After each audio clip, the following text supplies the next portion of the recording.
Oi, gente. E aí, como vocês estão? Prontos para a parte 3 da nova agenda humana? Sim? Não?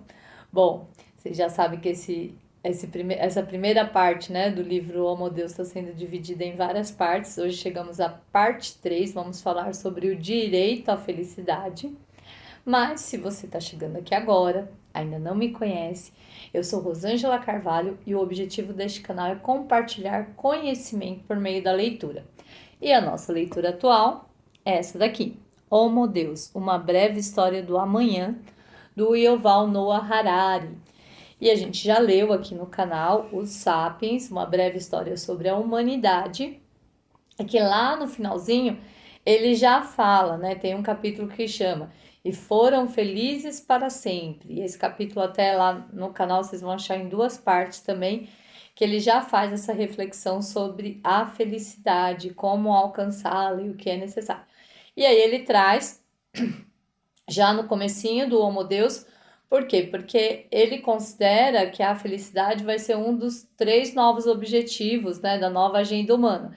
Então, a gente já viu no vídeo anterior a imortalidade, hoje nós vamos ver a felicidade e no próximo vídeo será a divindade. Então, é só esperar para ver. Então, vamos começar já a nossa reflexão de hoje. O autor começa esse trecho fazendo uma reflexão que ela já ocorre desde a época dos filósofos, dos poetas ou mesmo pessoas comuns que consideram a felicidade como um bem supremo e não a vida, né? E a gente viu no capítulo anterior a valorização da vida, né? O direito à vida é um dos direitos fundamentais. E como assim só a felicidade é bem supremo, né? Então eu vou ler já o primeiro trechinho de hoje para vocês, de como Epicuro fala lá na época. Na Grécia Antiga, o filósofo Epicuro explicou que o culto a deuses é um desperdício de tempo, que não há existência após a morte e que a felicidade é o único propósito da vida. Embora tenha sido rejeitado na antiguidade, o epicurismo tornou-se a concepção padrão.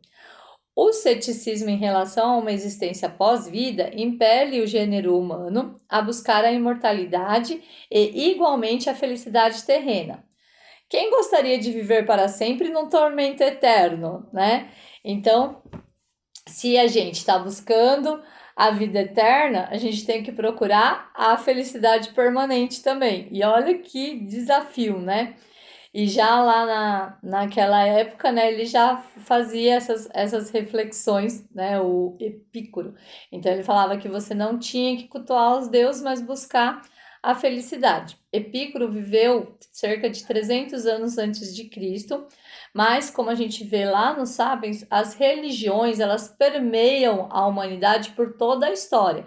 O que vai mudando são as formas de religião, mas o culto aos deuses sempre existiu desde o início do Homo sapiens.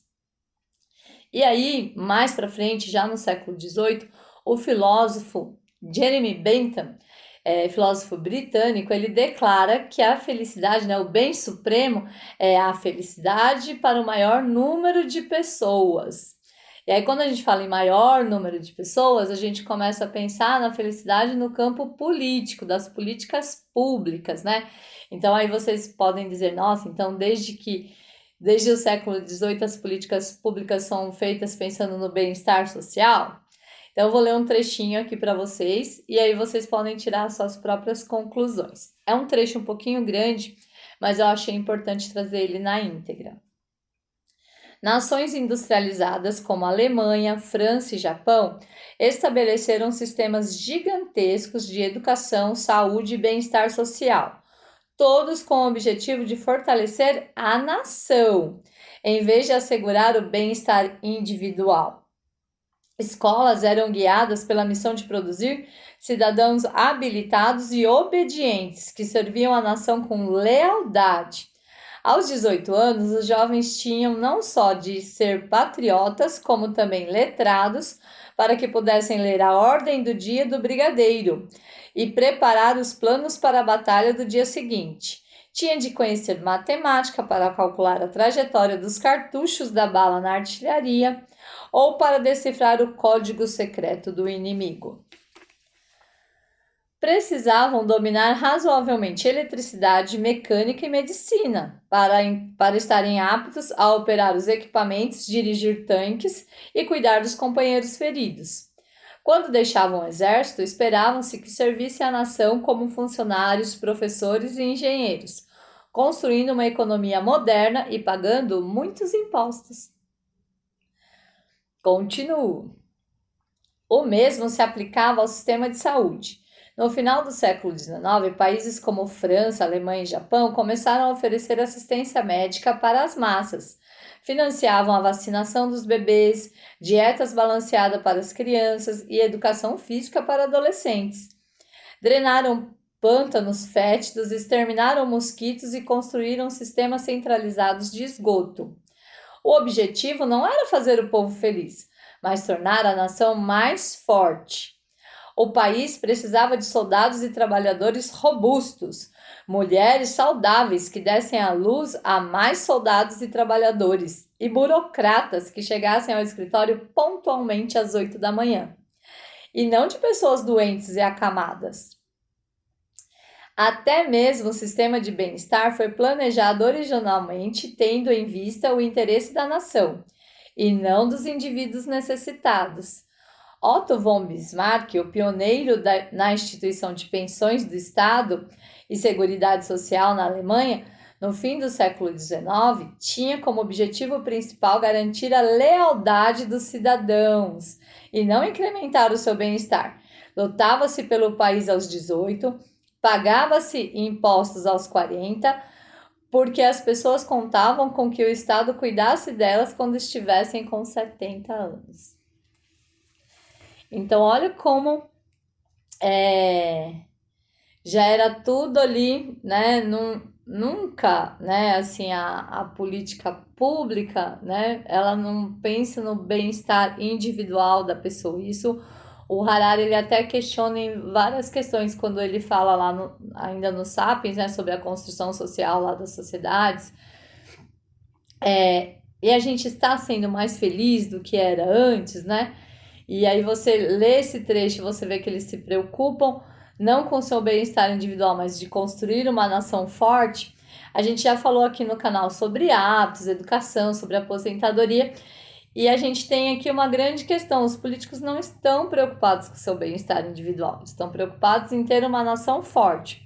E isso a gente está falando lá da França, Alemanha e Japão do século XIX para XX.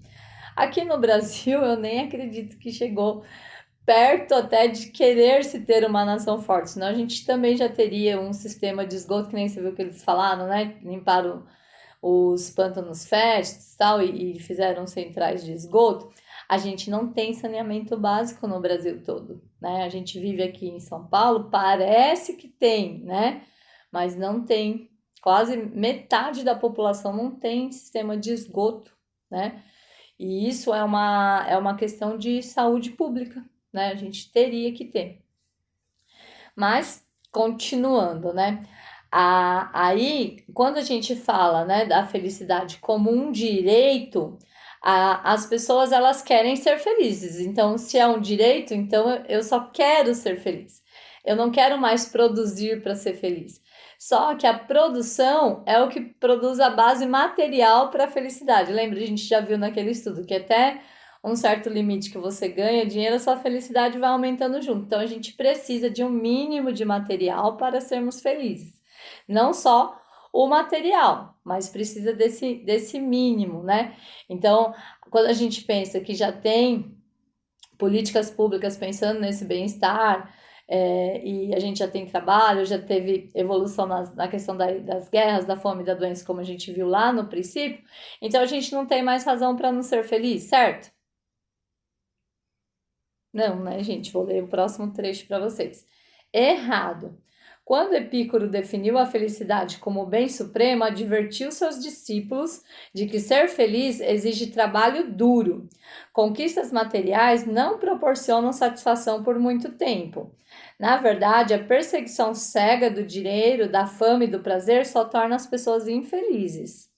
Epicuro recomenda, por exemplo, comer e beber com moderação e refrear os apetites sexuais. No longo prazo, uma amizade profunda provoca mais alegria do que uma orgia frenética.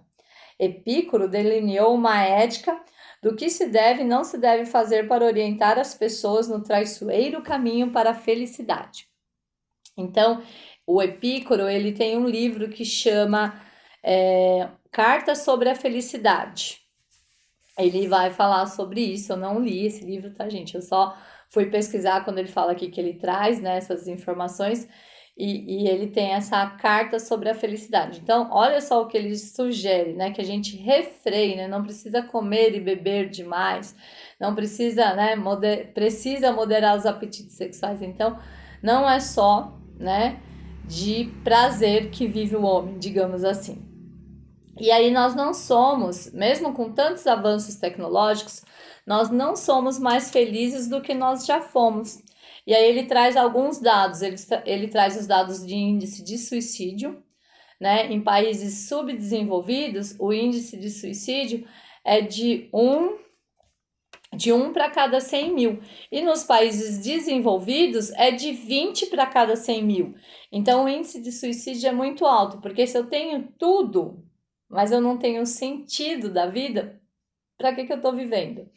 Então, e ele faz lá uma analogia bem assim, antes um pão tornava um camponês feliz, então se você chegasse e desse um pão a um camponês, ele ficava feliz.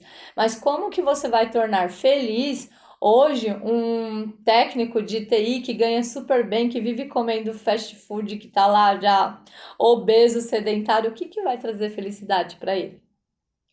Né? Então, olha o que pé nós estamos. E aí ele traz uns dados e faz a comparação. Estados Unidos de 1950 e dos anos 2000. A economia dos Estados Unidos foi de 2 trilhões para 12 trilhões. E mesmo assim, em pesquisas feitas, as pessoas não se consideram mais felizes hoje do que elas eram na década de 50. No Japão, a mesma coisa, né? O Japão pós-guerra lá, totalmente arrasado, ele se reconstruiu, ele aumentou a sua renda real em 5 vezes, ele multiplicou 5 vezes a renda real, mas também as pessoas não são mais felizes hoje do que elas eram antes. E aí o Harari, né, o autor, ele vai falar que é como se a felicidade tivesse um teto de vidro e aí você não conseguisse, chegasse a um determinado ponto e você não conseguisse ultrapassar. E aí ele fala que esse teto de vidro ele tem 2 pilares. Um é o psicológico e o outro é o biológico, que basicamente o psicológico é o quê? É as expectativas. E aí o que acontece? O ser humano ele cria as expectativas. E aí às vezes a expectativa o emociona mais, né? O motiva mais do que realizar a coisa em si, né? Então eu vou subir uma montanha, né? Eu vou chegar lá no pico da montanha. Então a minha expectativa lá do caminho, de fazer, de preparar, é muito mais motivadora do que quando eu chego lá realmente. Então, às vezes eu tô lá procurando emprego, preciso pagar minhas contas. Aí consegui um emprego, comecei a trabalhar, um mês depois eu já tô achando aquilo um saco. Então, essa é a questão, né? O pilar psicológico. Então, a gente atinge determinada posição e aí aquilo ali nos satisfaz por pouco tempo. Então, aí eu quero sempre uma promoção no trabalho, eu quero sempre um carro mais novo, uma casa maior, eu quero sempre algo a mais. Isso é a parte psicológica do ser humano. E na parte biológica, a gente é feito de sensações agradáveis. Então, a bioquímica do nosso corpo, quando essas coisas acontecem, que nos deixam felizes, ela libera neurotransmissores. Lembra? A gente já viu isso lá naquele capítulo, né? E foram felizes para sempre, que nos trazem sensações agradáveis. E aí já existe toda uma medicina pesquisando sobre isso, né? Se na medicação a gente consegue, né, chegar, né, a equilibrar, porque tem os casos de depressão. Eu vou ler só uma frase aqui que ele traz, que ele fala que a gente não evoluiu a ponto de estabilizar a felicidade. Vou ler a frase, depois a gente continua. Essa é a maior falha da evolução. Por gerações incontáveis, nosso sistema bioquímico adaptou-se à necessidade de aumentar nossas probabilidades de sobrevivência e reprodução, e não de promover a nossa felicidade. E aí ele fala um pouco sobre isso lá, né, no Sapiens, a breve história da humanidade, e fala aqui.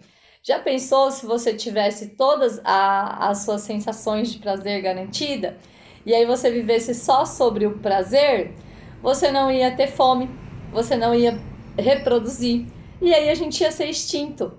Então é necessário que a gente tenha fome, que a gente tenha sofrimento, dor, porque, como diz a professora Lucilena Galvão, a consciência ela nasce do contraste. Então, se a gente vivesse todo o tempo felizes, a gente não ia perceber a felicidade, né? Porque se eu tô feliz aqui, aí aconteceu alguma coisa desagradável e me deixou triste, quando eu ficar feliz de novo, eu vou perceber a diferença. Agora, se eu vivo numa felicidade permanente, como que eu vou valorizar isso? E é isso que está acontecendo na nossa sociedade atual. A gente continua procurando somente por prazer, prazer, prazer imediato e efêmero. Aí eu vou ler mais um trechinho para vocês. E eles falam, né? Antes de eu ler o trechinho, aí tem essa questão que as pessoas falam, apaixone-se pelo processo, que a grande questão está na jornada.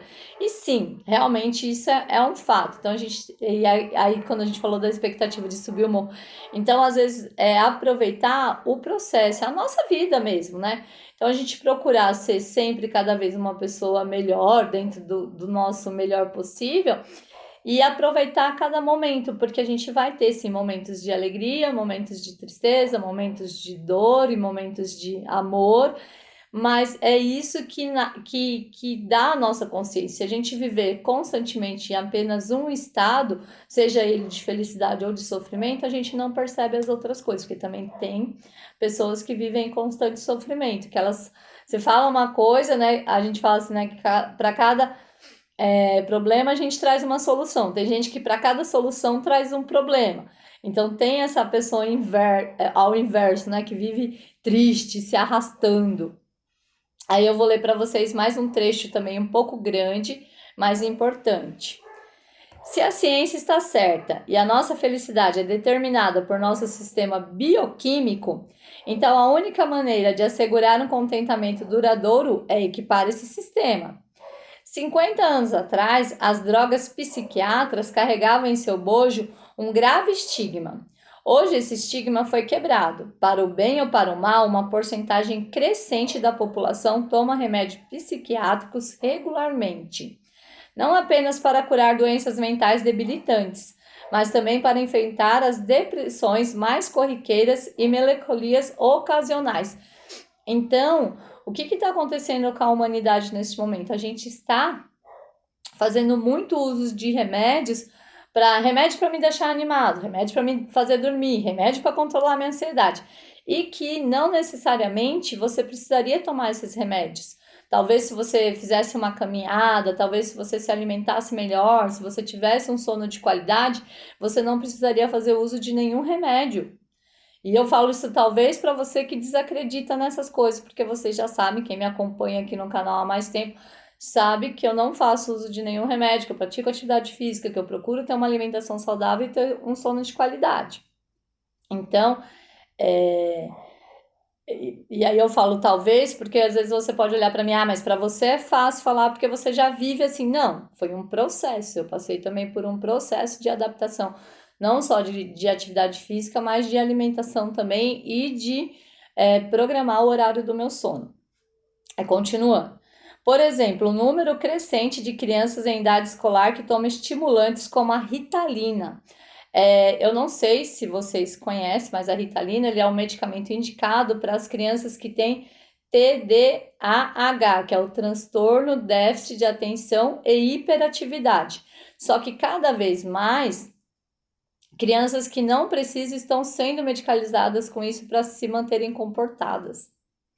O Brasil é o segundo maior consumidor, né, de Ritalina, e ele teve um aumento, isso são dados de 2014, nos últimos 10 anos, teve um aumento nesse consumo de 775%.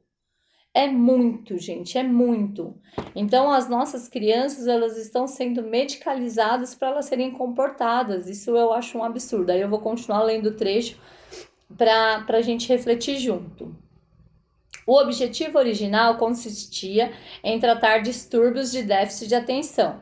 Mas hoje, crianças totalmente saudáveis ingerem esses remédios para melhorar o desempenho e atender às crescentes expectativas de pais e professores. Muitos se opõem e alegam que o problema está no sistema educacional e não nas crianças. Se existem alunos que sofrem de transtorno de atenção e de estresse e tiram notas baixas, talvez a culpa deva ser atribuída aos métodos de ensino antiquados, às classes lotadas e a um ritmo de vida que não é natural. Talvez devamos modificar as escolas, não as crianças. É interessante ver como esses argumentos evoluíram. Os métodos educacionais têm sido motivo de discussão há milhares de anos. Tanto na China como na Grã-Bretanha vitoriana, cada um tinha um método de sua preferência e se opunha veementemente às alternativas existentes. Mas há um ponto com que todos sempre concordaram. Para poder melhorar a educação, era preciso mudar as escolas. Hoje, pela primeira vez na história, algumas pessoas pensam que seria mais eficaz mudar a bioquímica dos alunos.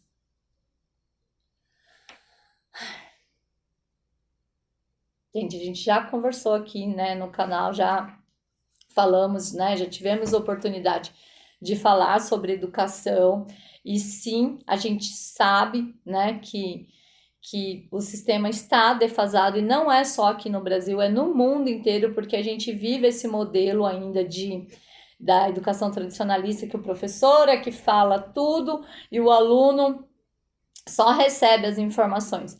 Só que hoje em dia está muito pior isso, porque o que acontece? A informação está disponível.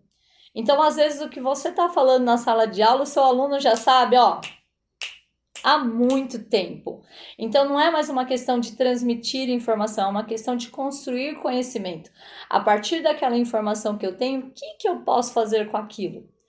Qual que é o uso prático daquele conhecimento? Porque o conhecimento ele só faz sentido quando a gente sabe aplicar. Lembra da ciência e da consciência? Então, às vezes eu tenho ciência, eu sei de determinada coisa, mas consciência é quando eu pego aquilo que eu sei e eu uso na minha vida prática, né? Então, aí eu tenho consciência, eu estou aplicando o meu saber. E aí, é esse a nossa grande questão do momento. Até se vocês verem, eu vim com essa camiseta, ó, professora, para falar de felicidade, porque ser professora é uma das coisas que me deixa muito feliz, né? Depois do nascimento do meu filho, o dia da minha colação de grau foi um dos dias mais felizes da minha vida. E eu compro essa briga aí da educação, né? Eu tô lá todo dia tentando fazer o meu melhor possível, porque eu acredito nisso. A gente precisa ouvir as crianças, a gente precisa dialogar com essas crianças. As crianças, elas não estão recebendo a atenção necessária e elas têm uma inteligência prática. A criança, se você falar assim, nossa, tá tudo molhado aqui, elas vão lá pegar um pano para secar. Elas não vão falar, vai dar trabalho, eu não vou fazer isso. Não, elas têm inteligência prática, elas vão resolver o problema para você. Aí, já caminhando para o final desse trecho, né, sobre o direito à felicidade, eu vou ler mais 2 trechinhos para a gente fechar, tá bom? Há cerca de 2.300 anos, Epicuro advertiu seus discípulos de que a busca sem moderação do prazer provavelmente os faria infelizes. E não o contrário. Alguns séculos antes, Buda fez a declaração ainda mais radical, ao ensinar que a busca de sensações prazerosas é, com efeito, a verdadeira raiz do sofrimento. Essas sensações são apenas vibrações efêmeras e inexpressivas. Mesmo quando as experimentamos, não reagimos a elas com contentamento. Em vez disso, ansiamos por mais. Não importa, portanto, quantas sensações de bem-aventurança ou excitação alguém possa experimentar, elas sempre serão insuficientes. Então, Buda, já muito antes de Cristo, né, Ele já advertia sobre essa questão de você estar sempre buscando mais e isso ser a razão do sofrimento e não da sua felicidade. Porque aí você não valoriza o que você já tem, você já está ansiando o próximo, né? Então você tá aqui, vamos supor, você gosta de um chocolate, aí a gente tá chegando na Páscoa.